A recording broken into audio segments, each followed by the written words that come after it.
வணக்கம். இது Wales மீடியாவின் political watch நிகழ்ச்சி. அண்மையில் தமிழக அரசு சார்பில் உங்களுடன் ஸ்டாலின் அப்படின்னு சொல்லிட்டு ஒரு திட்டம் துவங்கப்பட்டது. இதில் இந்த ஸ்டாலின்ற பேர் மிகப்பெரிய நெருடலை ஏற்படுத்தி எல்லாருக்குமே.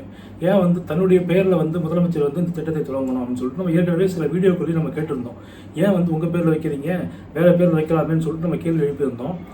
இதை அடுத்து என்ன பண்ணாங்கன்னா, அதிமுக சார்பில் நம்ம கழகத்தினுடைய சட்டநாயகன் திரு சி.வி. சண்முகம் முன்னாள் அமைச்சர் அவர் என்ன பண்ணுறாரு, ஹைகோர்ட்டில் போயிட்டு ஒரு மனு தாக்கல் பண்ணுறாரு. இந்த மாதிரி இந்த உங்களுடன் ஸ்டாலின் இருக்கிற திட்டத்தினுடைய பெயரில் இந்த ஸ்டாலின்ற பெயரை நீக்கணும். அரசு திட்டங்களை தனி மனித சாதனை போலவும் கட்சியின் சாதனை போலவும் இவங்க பிரபலப்படுத்துறாங்க, விளம்பரப்படுத்துறாங்க. இது தவறானது, இது ஏற்க முடியாது. அதேமாதிரி தேர்தலை கருத்தில் கொண்டு புதிதாக முதல்வரின் பெயர்களை திட்டங்களை அறிவிப்பது உச்சநீதிமன்ற தீர்ப்புக்கு எதிரானது அப்படின்னு சொல்லிட்டு ஒரு மனுவை அண்ணன் திரு சி.வி. சண்முகம் அவர்கள் தாக்கல் பண்றாரு. இந்த மனு முதன்மை அமர்வு, அதாவது தலைமை நீதிபதி அடங்கிய முதன்மை அமர்வு முன்பு விசாரணைக்கு வருகிறது. அதில் நீதிபதிகள் என்ன பண்ணிருக்காங்க, தெளிவான உத்தரவை பிறப்பிச்சிருக்காங்க. அதாவது ஏற்கனவே தொடங்கப்பட்டுள்ள திட்டங்கள், புதிதாக தொடங்க உள்ள திட்டங்கள், இதெல்லாம் நீங்க முதல்வரின் படத்தை பயன்படுத்திக் கொள்ளலாம். ஆனால் எக்காரணம் கொண்டும் முதல்வரின் பெயரை பயன்படுத்தக்கூடாது. அதே மாதிரி சித்தாந்த தலைவர்களின் பெயர்களையோ படங்களையோ பயன்படுத்தக்கூடாது. கட்சியோட, அதாவது இப்போ திமுகவோட கொடி சின்னம் இந்த மாதிரி எதுவுமே அந்த விளம்பரங்கள்லையோ திட்டங்கள்லையோ இடம்பெறக்கூடாது அப்படின்னு சொல்லிட்டு ஒரு உத்தரவை பிறப்பிச்சிருக்காங்க. இது நல்லா கவனிச்சோன்னு சொன்னால், அவங்க திட்டங்களுக்கு தடை விதிக்கல, திட்டங்களுக்கு தவறுகளுக்கு மட்டும் தடை விதிச்சிருக்காங்க. இவங்க என்ன பண்ணுறாங்க, திமுக அரசு இந்த நீதிமன்ற உத்தரவை மீறி நலம் காக்கும் ஸ்டாலின் அப்படின்னு சொல்லிட்டு ஒரு திட்டத்தை நேற்று தொடங்கியிருக்காங்க. அவங்க நீதிமன்ற உத்தரவை பற்றி கவலைப்படவே இல்லை. நீதிமன்றம் அந்த ஸ்டாலின்ற பெயரை பயன்படுத்தக்கூடாதுன்னு சொல்லிட்டு தெளிவாக சொல்லியிருக்காங்க. அதை மீறி முதலமைச்சர் திரு மு.க. ஸ்டாலின் அந்த நிகழ்ச்சியில் கலந்து கொண்டு திட்டத்தை துவங்கி வைக்கிறார் என்றால் அவர் நீதிமன்ற உத்தரவை காலில் போட்டு மிதிக்கிறார் என்றுதான் நாம் கருத்தில் கொள்ள வேண்டும். ஏன்னா ஒரு முதலமைச்சரே நீதிமன்ற உத்தரவை மதிக்கலை அப்படின்னு சொன்னால் ஒரு சாமானியன் எப்படி நீதிமன்ற உத்தரவை மதிப்பான்? இந்த கேள்வி எல்லாருக்கும் எழுமா இல்லையா? இந்த அப்பட்டமான நீதிமன்ற அவமதிப்பை எதிர்த்து கண்டிப்பாக அஇஅதிமுக சார்பில் நீதிமன்ற அவமதிப்பு வழக்கு தொடரப்படும். அண்ணன் சிவிஎஸ் அவ்வளோ சீக்கிரம் உற்றக்கூடிய ஆள் கிடையாது. கண்டிப்பாக நீதிமன்ற அவமதிப்பு வழக்கிலையும் நல்லதொரு தீர்ப்பை அவர் பெற்றுத் தருவார்னு சொல்லிட்டு நம்புவோம். கடன் வாங்கும் மாநிலங்களில் தமிழகம் நம்பர் 1ல இருக்கு. அதே மாதிரி தமிழகத்தின் மொத்த கடன் சுமை கிட்டத்தட்ட 9 லட்சம் கோடியை தாண்டி போயிட்டு இருக்கு. இப்படிப்பட்ட நிலையில மக்களோட வரிப்பணத்தை எடுத்து உங்களுக்கு விளம்பரம் தேடுவது அவசியம் தானா? உங்களை ப்ரமோட் பண்ணிக்கணும்னு சொன்னா மக்கள் வரிப்பணத்தை எடுத்து ஏன் ப்ரமோட் பண்ணிக்கிறீங்க? உங்க கட்சிக்குன்னு சொல்லிட்டு பணம் இருக்கு. எலக்ட்ரல் பாண்ட்ல எவ்வளவு பேர் பணம் கொடுக்குறாங்க. அறக்கட்டளை இருக்கு, உங்ககிட்ட ஏகப்பட்ட அறக்கட்டளை இருக்கு, பல ஆயிரம் கோடி இருக்கு. அதை எடுத்து உங்களை நீங்க ப்ரமோட் பண்ணீங்க, பக்கமா விளம்பரம் கொடுத்துக்குங்க, சோசியல் மீடியாவில் விளம்பரம் கொடுத்துக்குங்க. யார் கேட்க போறா? மக்கள் வரி பணத்தை எடுத்து இந்த மாதிரி உங்களை நீங்க பர்சனலா ப்ரமோட் பண்ணிக்கிறதுக்கு யார் உங்களுக்கு ரைட்ஸ் கொடுத்தா? ஸ்டாலின் அப்படின்ற பேரை நீங்க விளம்பரப்படுத்திக்கிறதுக்கும் அரசு சார்பில் நீங்க பிரச்சாரம் செய்யறதுக்குமா நாங்க வரி பணத்தை செலுத்துறோம்? இப்போ ஆட்சி அதிகாரம் உங்ககிட்ட இருக்கு, கஜானாவை காலி பண்ணா நம்ம யார் கேட்க போறா? நம்ம என்ன வேணா பண்ணலாம். ஏற்கனவே 9 லட்சம் கோடி தாண்டி கடன் வாங்கிட்டீங்க. நம்ம என்ன வேணா செய்யலாம் அப்படின்ற நினைப்பில் நீங்க இருக்கீங்க. அதாவது அடுத்து எடப்பாடியாக தான் ஆட்சிக்கு வர போறதா, நம்ம ஆட்சிக்கு வர போறதுல உங்களுக்கு தெரிஞ்சு போச்சு.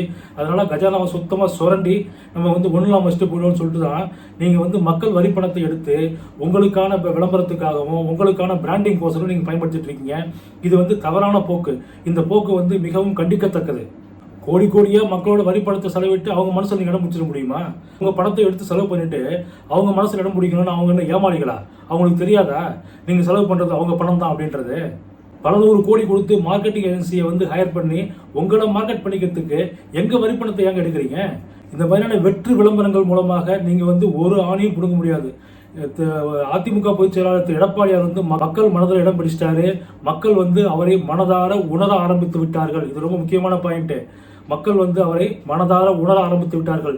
இதுதான் வெற்றியை தேடித்தரும். நீங்க பண்ற வெற்றி விளம்பரங்களால் மக்கள் வரிப்பணம் தான் செலவாகுமே தவிர வேற எதுவுமே நடக்க போவதில்லை. நம்ம கடைசியாக தெரிஞ்சுக்க வேண்டியது ஒன்று இருக்கு. திமுகவினருடைய ஒரு திட்டத்துக்கும் இப்ப ஸ்டாலின்ற பெயரை வைக்க ஆரம்பிச்சிருக்காங்க. கிட்டத்தட்ட ஒரு 4 ஆண்டு காலம் ஆக போகிறது. இன்னும் ஒரு இப்போ 7-8 மாசம் எலெக்ஷன் வர போதுன்னு வச்சுங்க. இப்போ இவ்வளவு நாளாக விட்டுட்டு இப்போ ஏன் இந்த ஸ்டாலின்ற பெயரை முன்னிலைப்படுத்துவது, படத்தை முன்னிலைப்படுத்துவது காரணம் என்ன? அவரை ஒரு பிராண்டா ஏன் ப்ரமோட் பண்றாங்க? இது நீங்க கண்டிப்பா தெரிஞ்சுக்கணும். கழக சொந்தங்களே கண்டிப்பா நீங்க தெரிஞ்சுன்னு நீங்க மற்றவங்க கிட்ட போய் இந்த உண்மையை எடுத்து சொல்லணும். இதுக்கு பின்னால் இருக்கிறது மாஸ் சைக்காலஜி. நான் ஏற்கனவே சொன்ன மாதிரி நீங்கள் பேப்பரில் ஆகட்டும், டிவியில் ஆகட்டும் இல்லை சோஷியல் மீடியாவில் ஆகட்டும் எதில் பார்த்தாலும் பார்த்தீங்கன்னு வச்சுக்கோங்க, நலம் காக்கும் ஸ்டாலின் சொல்லிட்டு ஒரு பாப்பப் விளம்பரம் வரும். இன்னைக்கு பேப்பர்லாம் வந்து ஃபுல் பேஜ் விளம்பரம் வரும். அதாவது கோர்ட்டு சொன்னதை மீறியும் அவர்கள் வந்து இந்த திட்டத்தை தொடங்கியிருக்காங்க. அதை பற்றி அவங்க கவலைப்படல. நான் ஏற்கனவே சொன்னதுதான். அந்த விளம்பரங்கள்லாம் எதற்காக செய்யப்படுகிறது? அதாவது மக்கள் மனசுல இவர் இல்லாமல் இனி தமிழ்நாடு அரசு செயல்படவே முடியாது அப்படின்ற ஒரு எண்ணத்தை வந்து ஏற்படுத்தும் முயற்சி தான் வந்து இந்த விளம்பரங்கள்.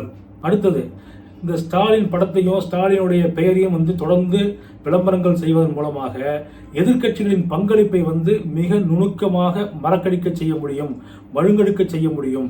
அதற்கான முயற்சியாகவும் இதை அவர்கள் கையில் எடுத்துள்ளார்கள். இப்போ ஒரே மாதிரியான பெயர்ல திட்டங்கள் வந்து அடுத்தடுத்து வருதுன்னு வச்சுங்களேன், மக்களுக்கு வந்து அந்த ஒரு உளவியல் ரீதியான பழக்கத்தை வந்து மனதுக்குள்ள வந்து வேச்சு விடும். இப்போ நீங்கள் பார்த்துக்கலாம், ஒரு சோப் விளம்பரம் எடுத்துன்னு சொன்னால் தொடர்ந்து அடுத்து டிவியில் வந்து அந்த விளம்பரம் பார்த்துட்டே இருப்பீங்க. ஒரு கட்டத்தில் வந்து சோப்பு வாங்கி பார்த்தா என்ன அப்படின்ற மாதிரி ஒரு எண்ணம் வரும். அது அந்த யுத்தியைத்தான் இவர்கள் கையாளுகிறார்கள். அதுதான் வந்து மாஸ் சைக்காலஜி. அதாவது ஒரு திட்டத்தை அதாவது எந்த திட்டமாக இருந்தாலும் அதுக்கு வந்து இப்போ அந்த ஸ்டாலின்ற பேர் வந்துடும், அந்த ஸ்டாலின் புகைப்படம் வந்துடும். தொடர்ந்து வந்து உளவியல் பழக்கத்தை வந்து அவர்களுக்குள் ஏற்படுத்தும் முயற்சி தான் வந்து இந்த உங்களுடன் ஸ்டாலின், நலம் காக்கும் ஸ்டாலின் ஆகிய முயற்சிகள்லாம். நலத்திட்ட உதவிகள் கொடுக்குறாங்கன்னு சொல்கிறான்னு வச்சுங்களேன், அது வந்து ஸ்டாலின் தான் கொடுக்குறாரு அப்படின்ற ஒரு மனநிலையை, ஒரு உணர்வை மக்களிடையே ஏற்படுத்தும். அந்த உணர்வுன்றது சாதாரண உணவாக இருக்காது, நன்றி உணர்வாக இருக்கும். அந்த நன்றி உணர்வை வாக்குகளாக அறுவடை செய்யும் முயற்சி தான் வந்து இவர்கள் மேற்கொள்ளும் இந்த முயற்சி. கடைசியாக அவங்க சொல்ல வர்றது என்ன, அவங்க மார்க்கெட்டிங் பண்ணுறது என்ன அப்படின்னா, ஸ்டாலின் அப்படின்னு சொல்லிட்டு ஒரு பிராண்டை வந்து உருவாக்குறாங்க. அந்த ஒரு பிம்பத்தை வந்து கட்டமைக்கிறாங்க. அதன் மூலமாக வெற்றி பெற்று விடலாம்னு சொல்லிட்டு நம்புறாங்க. இது வந்து ஒரு மாயை. ஸ்டாலின் அப்படின்றது ஒரு காட்டடிக்கப்பட்ட பலூன். அதுதான் வந்து அவங்க வந்து என்ன பண்றாங்க, ஒரு பிராண்டா வந்து மக்கள் மடி கொண்டு எடுத்துறாங்க. ஏங்க 4 ஆண்டு காலத்துக்கு மேலாக சும்மா இருந்து விட்டு இப்போ வந்து ஒரு திட்டமா நீ வந்து ஸ்டாலின் பேர்ல கொண்டு வரீங்க அப்படின்னு சொன்னா இது வந்து மக்கள் வந்து நம்புற மாதிரியா இருக்கு. அதுக்குதான் கோர்ட் உங்களுக்கு கொட்டுச்சுல்ல, ஸ்டாலின் பேர் வைக்காதீங்க அப்படின்னு சொல்லிட்டு. உங்களுடன் ஸ்டாலின் வச்சிங்க, ரைட்டு.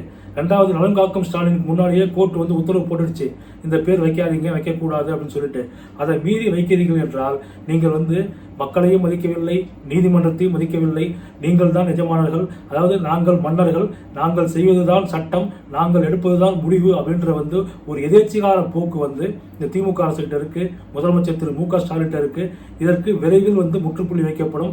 2026 எடப்பாடியார் தலைமையில் வந்து முழு பலத்துடன் ஆட்சி அமைந்து நீங்கள் தவறு செய்தவர்கள் அத்தனை பேரும் கண்டிப்பாக அதற்கு உரிய தண்டனையை பெறுவார்கள் என்பது நிதர்சனமான உண்மை. நன்றி.